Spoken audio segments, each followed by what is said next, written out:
Ever looked up at that silvery orb hanging in the night sky and wondered, how did you even get there? I mean, 1 minute there's just Earth, spinning along, and the next, bam! You've got this giant rock hanging out with us. It's a pretty wild thought, right? For centuries, humans have gazed at the moon, weaving myths and telling stories about its origins. Ancient Greeks believed it was a goddess, Artemis, riding her silver chariot across the heavens. Polynesian legends spoke of the moon being a bowl, and the stars its scattered contents. These tales are beautiful, poetic even, but what does science have to say about the moon's dramatic entrance onto the cosmic stage? Well, buckle up, because the prevailing scientific explanation is a real cosmic smash-up. We're talking about this giant impact hypothesis, and it's every bit as dramatic as it sounds. Imagine this: early in our solar system's history, around 4.5 billion years ago, yes, with a billion, a Mars-sized object, often nicknamed Theia, was cruising through space. Now, the early solar system was a chaotic place, a cosmic bumper car arena with planetesimals and protoplanets whizzing around. Unfortunately for both Earth and Theia, their paths intersected. The collision wasn't a gentle nudge. It was a cataclysmic head-on or glancing blow with immense force. Think of it like two colossal billiard balls colliding. The impact would have instantly vaporized a significant portion of Theia and blasted a huge amount of Earth's mantle, that's the layer beneath the crust, into space.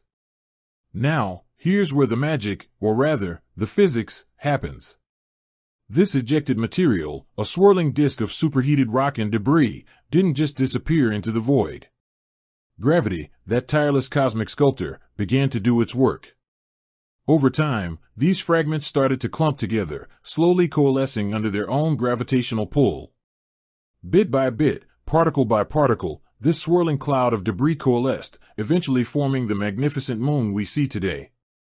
This giant impact hypothesis isn't just a wild guess. Scientists have gathered a wealth of evidence that strongly supports it. For instance, lunar rocks brought back by the Apollo missions have a very similar composition to Earth's mantle, but with a lower proportion of volatile elements, those that easily vaporize. This makes sense if the moon formed from material ejected during a high-energy impact. The heat of the collision would have boiled off these lighter elements. Furthermore, the moon's overall density is significantly lower than Earth's. This is consistent with it being formed primarily from the Earth's mantle, which is less dense than Earth's iron-rich core. The impact would have mostly ejected mantle material, leaving the core relatively untouched. The tilt of Earth's axis, the reason we have seasons, might also be a lingering consequence of this colossal impact. The off-center blow could have knocked Earth onto its side, giving us that characteristic 23.5-degree lean. So, to answer that initial question, when was the moon created? The best scientific estimate places the moon's formation roughly 4.51 billion years ago, a mere tens of millions of years after the Earth itself came into being. It was a violent birth, a cosmic ballet of destruction and creation that forever altered the destiny of our planet. Our constant celestial companion is a testament to the dynamic and often chaotic early days of our solar system. It's a reminder that even the most serene and familiar sights in our night sky have a dramatic backstory etched in the very fabric of the cosmos.